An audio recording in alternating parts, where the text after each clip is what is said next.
I am a competitive, championship-winning long-range shooter that shoots thousands and thousands of rounds every year at 1,000 yards. What do you think my self-imposed limit is in the field?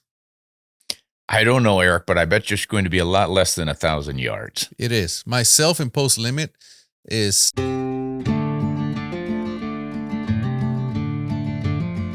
Hello, everyone. Welcome to Ron Spomer Outdoors Podcast. And we've got a special program today because we have a real shooter on the line. This gentleman not only knows how to shoot, but he knows how to call the wind. And we really want to get into wind deflection in this episode.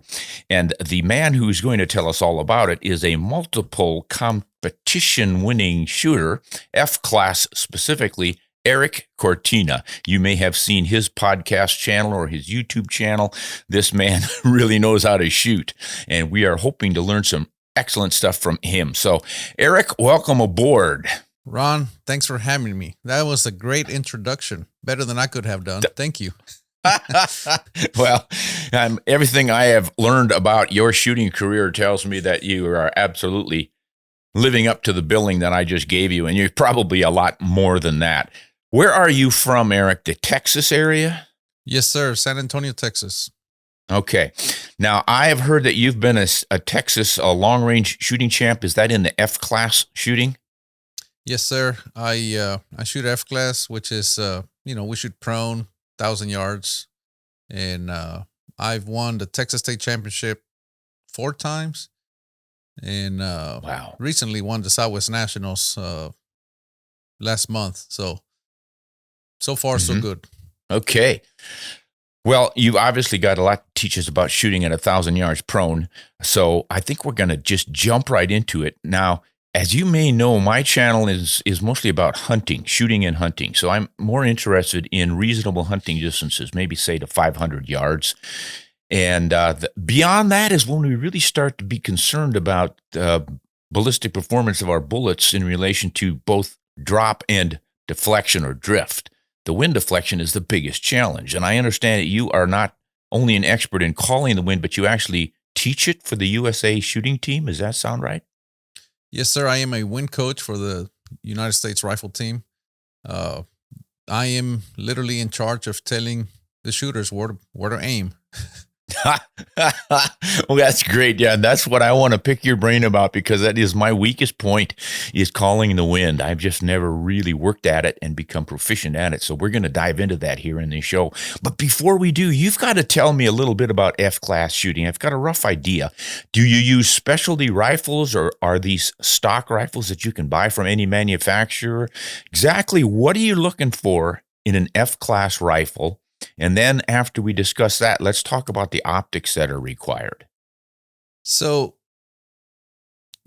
there's 2 classes, FTR and F-open. The FTR is a target rifle, and you are limited to 223 or 308, and you have to shoot off a bipod, and you can use a rear sandbag.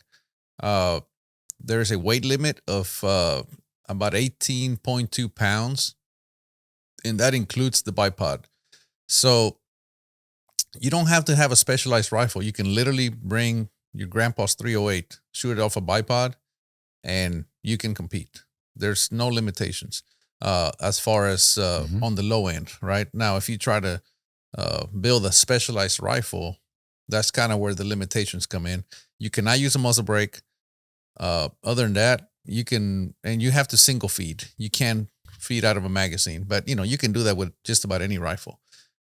In the open category, you have to have a cartridge that is 35 caliber or under. Some rules limit it to 33 caliber, but nobody's going to shoot that. That's just too much recoil that nobody's going to be willing to put up with it, because remember, no muzzle brakes allowed. So you have to find a balance of ballistics and recoil and barrel life and all, barrel heat. You have to find a real good balance, because we have to shoot 20 shots for record. So 20 shots plus they allow you to take some sliders at the beginning. So you're going to be shooting anywhere from 22 to maybe 30 shots. So the barrels can get really hot. So shooting a really big cartridge is not really that desirable. So you've got a time limit. Yes, sir. Typically, if it's a 20-shot match, we have 30 minutes. And depending on the wind, that's a lot of time. Or if it's really switchy and a headwind or tailwind that's really, really strong, 30 minutes is not enough time because we're trying to pick our way through that wind. Wow. And it's sometimes it's wish I had more time. Oh, I suppose if you are a little bit slow and you're trying to wait for the perfect wind, you get to the point where you need to shoot your last 5 shots really quickly, huh? Yes, that has happened before, and some shooters even time out. They don't get their shots off, and of course that costs a lot of points. Okay, so we're looking for a balance in the rifle, the round you're shooting, considering all the things you talked about. What would you say is the perfect cartridge caliber bullet for that? Well, there's really no perfect one, but the most common is coincidentally your favorite 7mm, which is a 284 Winchester. That is the most used cartridge in F-class long range. It is, again, it's a simple cartridge. It is efficient. It is easy to tune, and it really packs a lot of punch for its size. So not a whole lot of powder, but a lot of performance downrange. We shoot 180 grain bullets out of it, and it does really well in the wind and in the grouping ability. It is a very easy to tune cartridge. Now, how does that differ from, let's say, the SAUM, the 7mm short action ultra magnum from Remington? I hear a lot of guys use that. And then some guys will say, well, why not the 7WSM? You got a little more powder in there, but I'm guessing you probably have more recoil than you want and maybe a little more heating of the barrel. Does that sound right?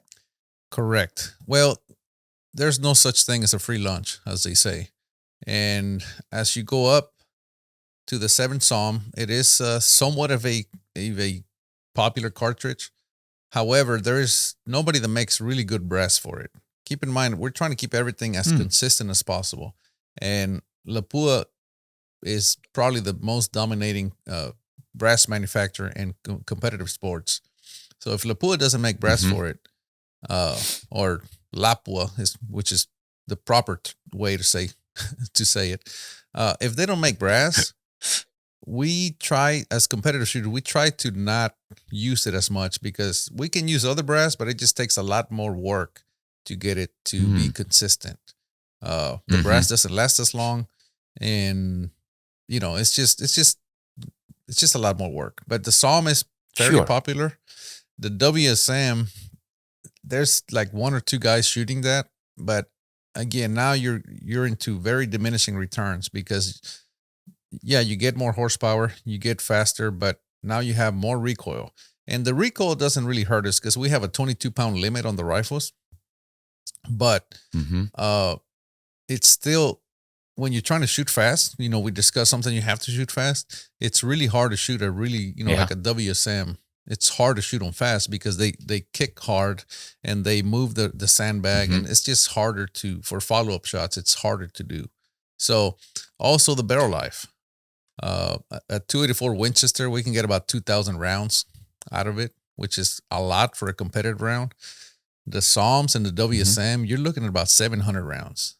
So it diminishes drastically. And, I'm going to the World Championship pretty soon.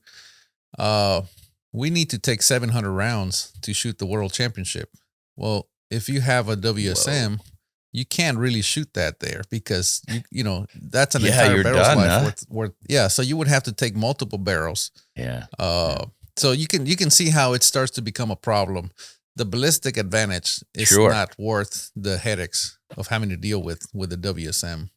Yeah. Okay, well, that suggests to me one more question on cartridges. 7mm 08 Remington. Not quite enough horsepower? What's the deal with that? It's great. That was one of my first deer hunting cartridges ever, and it is super efficient. It's amazing. However, when you compare it to the 284, it's just not, whatever it can do, the 284 can do better. And because the 284 is, and the 284 just seems to sit at a very happy place in ballistics and efficiency, because we're shooting very long barrels, 28 to 32 inch barrels. So you can take advantage of that extra case capacity. Okay. Now, what sort of muzzle velocity are you getting with those? Would you say 180 grain bullet? Yes. So the 180 grain bullets, somewhere between 2750 and 2850 with a 284. There's, of course, as competitive shooters, we have variants or improved cartridges, kind of like the Ackley improved. We have a 284 improved, which is called the 284 Shehane, which was created by Bill Shehane, a very famous bench shooter. And all it does is reduces the body taper, and it gives extra case capacity. So that 284 Shehane, you can get up to about 2920 feet per second with a 180. All right. Well, this kind of confirms what I have long known, is that the 284 Winchester is a heck of a cartridge. I, of course, use it for hunting in an ultralight rifle, Mel Forbes ultralight arms rifle, Model 20. And I fell in love with that the first time I shot it, and I hunted sheep with it and caribou and elk. And I just took it everywhere because it was a combination that just seemed to be perfect. It sort of strikes me that I had the 284 in a setup that was perfect for mountain hunting in the similar way to what you have for your long-range F-class shooting. So it looks like a pretty versatile 7mm cartridge the way I see it. It is. And I want to clarify that, I shoot mainly 1,000 yards, but the F-class is shot at 300, 500, 600, 800, 900, and 1,000. So you might be able to find a local club that shoots mid-range, which is, 3, 5, or 600. And like I said, you can literally bring your hunting rifle, shoot it off a bipod, because in F-Open, we're allowed to use a mechanical rest, but that doesn't mean we have to. You can literally shoot off a bipod. My very first F-class long-range match was shot with a 300 Win Mag hunting rifle with a Macmillan stock off a Harris bipod and a sandbag. That's because that was my elk hunting rifle, and I wanted to learn how to shoot it. So that's how I used to shoot my first F-class matches. Now, what sort of groups are you expecting to shoot at, say, your 1,000 yard with your tricked out rifle? Well, the target is 1 MOA at every distance. So, if we're talking 1,000 yards, that's 10 inches.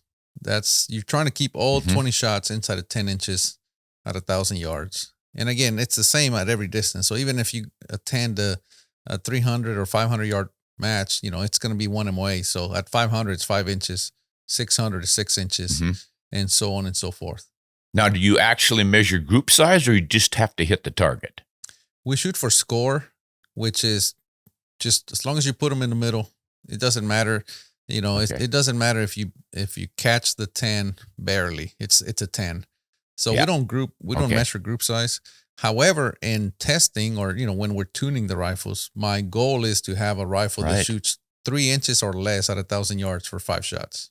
Whoa, 3 inches or less. So you're under a quarter MOA? That's what I shoot for. I shoot for a quarter MOA at 1,000 yards, 5 shots. Yeah. So that really helps if you call the wind wrong a little bit, just having that much more accuracy in your bullet's going to help, right? Absolutely. And that's the name of the game. The way I describe it is, imagine you have a basket hoop, right? A basketball hoop. And I don't know what size it is. Let's say 12 inches. And you have an option to shoot baskets with 2 size balls, a 10-inch ball or a 4-inch ball. The 4-inch ball gives you a lot more room to be wrong and still make that basket. So that's how group size is. You want to have a rifle that shoots really tight, really consistent, and obviously that's going to give you the best chance of winning. Sure. Yeah, that makes perfect sense. And we can apply that to hunting, obviously. I always tell folks, you do not need a quarter MOA or even an MOA rifle for a successful hunting rifle, because most of your shots are going to be easily within MOA out to 400 yards. And very few of us shoot beyond that unless you're an extreme long-range shooter who's looking to do that kind of thing. But if you've got a 1 MOA rifle or even 1.5, an inch and a half, if you guys are shooting an inch and a half at 100 yards, you're good with the center hold on your chest of your target gosh, out to 400, even 500 yards. So, but then again, as you're saying, if you make any mistakes in judging the windage or the drops, you've got a little fudge factor if you are shooting a half a MOA rifle. So more accuracy never hurts. It can Correct. certainly help, but it's not mandatory, is it? Well, I'll tell you what, you're going to get a lot more success out of training than you are out of tuning your rifle down to quarter MOA. There's going to be a lot more error induced by the shooter than there is by the rifle. So we must keep that in mind. I am a professional shooter, so that's why this is where I'm at in my journey. But at the beginning, I was losing more points because of wind, because my hold, my trigger squeeze, that needs to be handled, right? So I want to just be clear about that. Work on yourself, work on some training, shoot off of uncomfortable positions. Shoot, I don't know, shoot off a backpack, whatever, do train. And then we can always worry about making that rifle tighter. Yeah. Oh, that's an excellent point, because I think it's so easy for us as hunters as well as target shooters to focus on the gear, the equipment, because it's easy and it's exciting, and we're acquisitive creatures. We want the latest and greatest, and we figure if we buy the latest fancy rifle and the best cartridge and the best bullets and the best scopes, by golly, we are going to be the best hunters, the best shooters. But your point is excellent. It's really mostly up to the shooter, not so much the gear.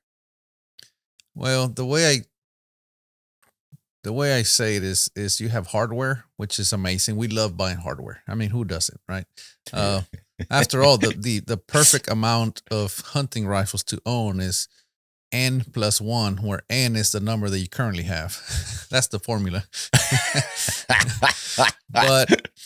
But at the end of the day, all that hardware means nothing without software. And the software is in here, right? And that is something that we always must work on. And that's why they say, a good shooter with a bad rifle can beat a bad shooter with a good rifle, because it's the software. The software plays a huge part in everything. In the equation, it's a larger part of the equation than hardware. Mm-hmm. Yeah, and I want to jump right from there into these wind call stuff, but remind me to get back to scopes here before we're done, because that's a big part of it.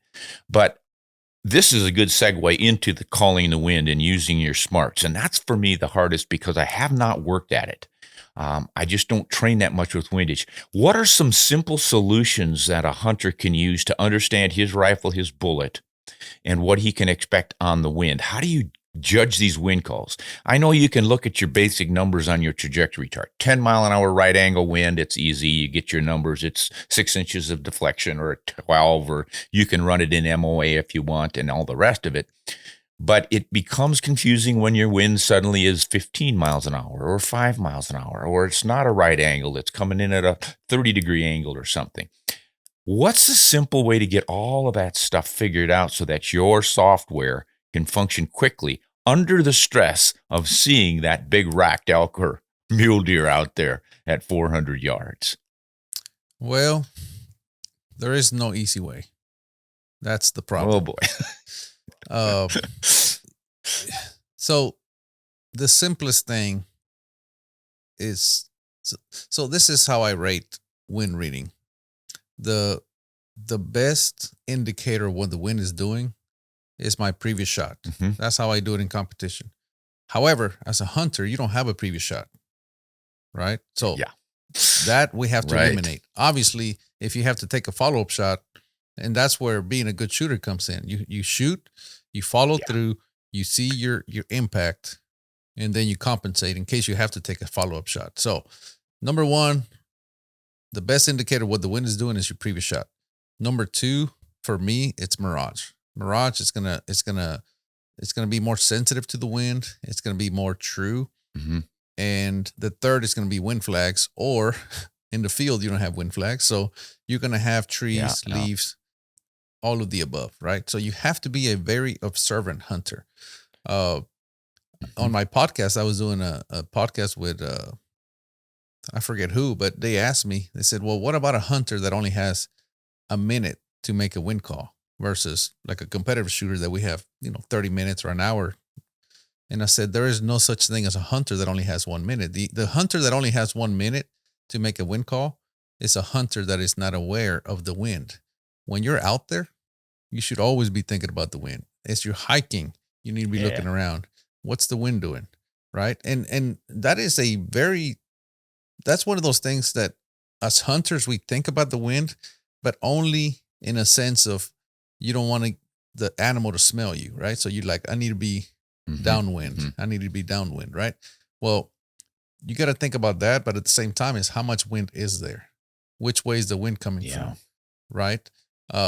So you have to constantly be thinking about the wind so that when you have to make a shot, you don't have a minute. You've had 4, 6, 8 hours that you've been in the field to think about the wind. Yeah. Everything else should already be handled, right? You already have the cartridge. I mean, we spend, at least I did when I used to hunt, I used to spend hours, if not days, looking at charts, ballistic charts, reading articles from people like you on the latest and the greatest cartridge that I could use that would give me the highest, chance of a successful hunt. So we spend hours and hours reading ballistic tables.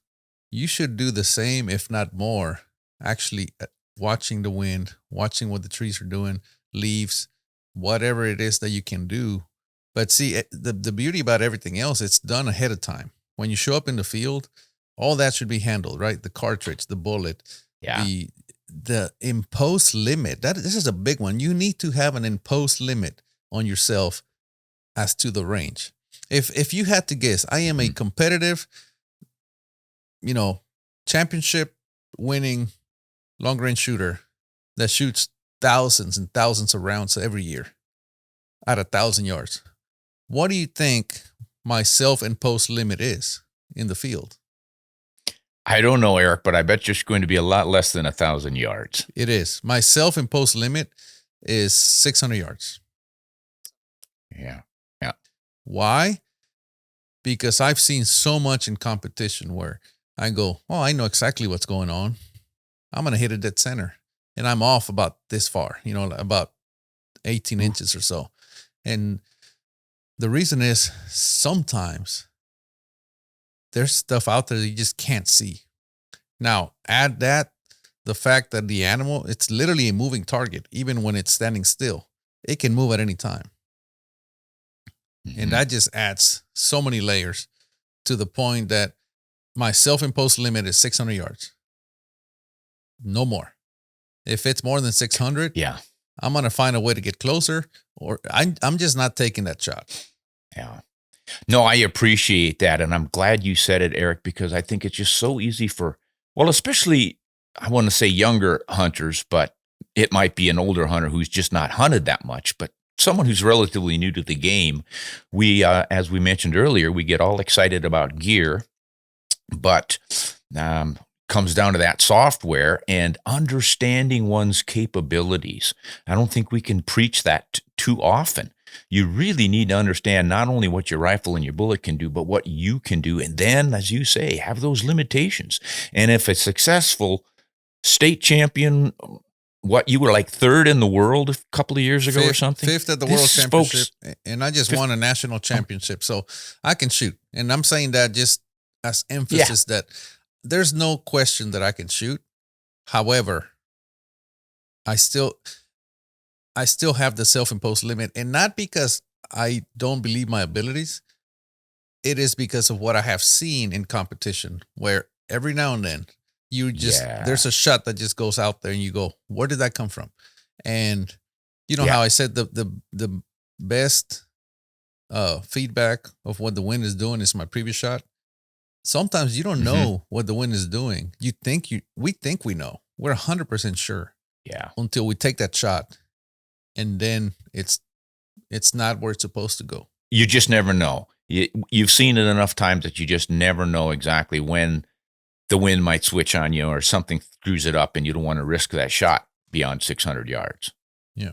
So it's not just the ability of the shooter sometimes. Sometimes, believe it or not, a bullet can fail and bullet can, Hmm.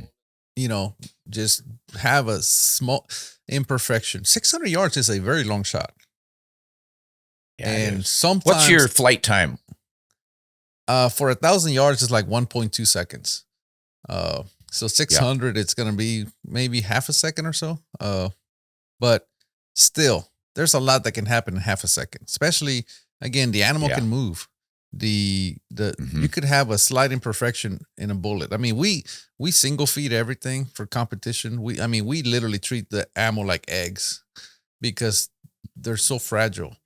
And for hunting Sure. purposes, you slam them in a magazine. Every time you shoot, they recoil. I mean, there's a lot. They're taking a lot of abuse, and Yeah. they could be. You can literally hit a bug in the air, and again, you just never know. There's Yeah. there's so many things that can happen in 600 yards. So again, shooting Yeah. at paper, 1,000 yards, no problem. But shooting at an animal that can move at any time, that can, so many things can happen. And I'm just terrified of wounding an animal. That's something that I never want to do. Yeah. Yeah, and I think that's really the most important part. As hunters, we have the responsibility of doing things right and not taking these risks and chances. I always tell folks, do your long range shooting on targets, wonderful. I think it helps you in the long run as a hunter, because if you can consistently shoot at 1,000 yards or 800 yards, whatever distance you're shooting, cut that in half for your hunting, and you are going to be, I think, the most successful and safe and responsible hunter you can be. Just don't try pushing the envelope. Just don't get edgy and say, I think I can hit that guy at 914 yards. I think is not as good as I know. You really need to have complete confidence. So more power to you, Erik, and thanks for emphasizing that, because I just think it's probably the most important thing we can take away from successful target shooters like you is that even with your skill level, you have enough common sense and respect for your, not just your prey, but yourself, to not take those risky shots. So you're almost reducing your range by 50%. Not quite, but close to it. I think that's probably a good measure for everyone. If you're confident, guys, at shooting 500 yards, I would then limit your shooting of game animals to 300 yards. Does that make sense to you, Erik? It makes a lot of sense. Yeah, cool. Now let's get back to the rifle scopes we were talking about. I'm sure there are slightly different scopes for target shooting at 1,000 yards or even 500 yards than there would be for a hunter. At least I know there is for me. I have had and worked with all sorts of scopes, and I don't go hunting with elaborate target scopes. Am I wrong or not? Yeah, they are different. And again, this is part of why we need to cut the distance on the animals, right? Number one, the abilities. We already discussed of all the things that can happen, but when we're shooting 1,000 yards, I have more specialized equipment that I'm not willing to carry into the field. I Mhm. shoot 50 power scopes at 1,000 yards. I don't have 50 power scopes on my hunting rifles. I typically Yeah. the top end is typically about 18 power for my hunting rifles. Mhm. Uh, Mhm. they are lighter. Obviously, I want a lighter scope to go into the field. They are not as robust because robust equals weight, right? So there's going to be Mhm. a lot of give and take there. But yeah, for competition, I use Collis 10 to 50 power scopes, and we hardly, I don't think I've ever used a 10 power. They stay around 40, 45 power. And Mhm. in the field, I use, you know, 3 to 18. I use Mhm. one of my rifles still has a very old scope. What is it? A 6.5 to 20, a Leupold 6.5 to 20 Mhm. VX3. That's on one of my Mhm. rifles. Those are perfectly good scopes for the hunter, right? Uh, Yeah. I know there's a lot of scopes out there with ballistic compensators and things of that nature, but I'm gonna say they're good enough. Again, if we limit our range, you're gonna the margin for error is gonna be fine. There's margin for error. But if you start to extend those ranges, you need to know more than a ballistic drop compensator. You need to literally have a ballistic chart and understand that conditions change your drop on your bullets. It's not a static. That ballistic chart is not static. It changes as the density altitude changes. So there's that software that we talked about. You need to know these things. And so but as far as the scopes go, you don't need a very elaborate scope for hunting to be able to shoot long range. I would get something with target turrets, something that you can dial your distance, and that's gonna help you a lot more. Yeah, that pretty much confirms what I've noticed over the years. Of course, I started way back when, before all of these fancy scopes came in. It was just holdover. And I still subscribe to the maximum point blank range. I mean, if you can set your rifle up to know that you're going to keep your bullet within the target zone of the animal you're hunting without knowing the precise distance, you don't have to spend time, when a time is of the essence, worrying about, gosh, do I need to dial? Do I need to pick a different sub-reticle? Exactly what the distance is? You just hold dead center and you know you're going to land that bullet in the vitals within your range, and it's usually easily extendable to 300 yards with a 270 class cartridge. You can get up to 400 yards with some really fast cartridges, et cetera, et cetera. But again, you have to make your compensations and the judgments between a windage deflection with a heavier bullet that's not going to shoot as flat, or the lighter bullet that'll shoot flat but will deflect more in the wind. And you've got to make a choice there. So all of those things come into play. And it's, you mentioned earlier, it really behooves all of us to spend a lot of time looking at those ballistic charts and understanding exactly what's going on and really get it fixed in our brains before we go afield hunting. And of course, carry that over to the target field. Don't just sit on the bench and plunk holes in paper at 100 yards. Get on the ground in a field position and mimic what you're going to be doing when you're hunting. That, at least the way I have done it. And I have been successful to 400 yards with that simple system. And then I will add the turret dialing and or a ballistic reticle on top of that. And it gives me the quickest response for 90% of the animals I encounter. I can just use that maximum point blank range, make my shot. And if I've got a setup where I've got an animal that's standing and very calmly gives me the opportunity to do some dialing and measuring the wind and all the things that I need to do for a little bit longer shot, I can go to 500 yards. That is pretty much my limit. I have tried a couple of longer shots under some really specific conditions, and they worked out for me, but they also told me that I got awfully lucky on that one, and I don't think I'm going to do that again. I am going to stay within my limits, and that's mostly, as I said, under 500, and it's very few times that I've taken that shot. It's usually 400 to 450. That's my max. And I've been hunting for a long time, so what do you think? Am I about right on that? You are spot on. You mentioned getting off the bench. That is precisely what needs to happen, but also you need to get out there when it's windy and practice. Everybody wants to get out there early in the morning or late in the evening because there's no wind. That's me. Well, after you have your rifle set up and it's windy, go shoot. Go set up a target out there. Paper is best because you can get some really good feedback, and just aim dead center. Quit trying. Don't even try to dope the wind. Dope stands for data obtained in previous engagements. Don't try to compensate for what the wind is doing. Just aim dead center, and let it tell you what it's doing. And learn that. Learn how much drift there is. Try to guess what the drift is going to be, and then do that enough until you get really good at it, and then you can start to hold off. And then you can because if you hold dead center and just let it drift, you can then let it go and measure from center to where it drifted, and then you know exactly how much MOA you were supposed to put. And then you can maybe you have a wind reading device or you have that image in your head of what the wind was doing. And then you go, okay, in this wind with my rifle, it'll drift, I don't know, 2 MOA, 1 MOA, whatever it is, right? And you need to gather all that data. Oh, that's excellent, Erik. Now, would you recommend having a little notebook and writing this stuff down? Absolutely. Yeah. I think that's probably where my shortcoming is. I have sort of absorbed things over the years as I hunted so much. You would just get the feel of the wind, and I think that's important. But getting there would be a lot quicker if you were taking notes and actually measuring the wind speed and going 10 mile an hour wind, and this is how much it drifted at 300 yards. I know that now. What did that wind feel like? Or what was the grass doing in a 10 mile an hour wind? And you got to tie those things together.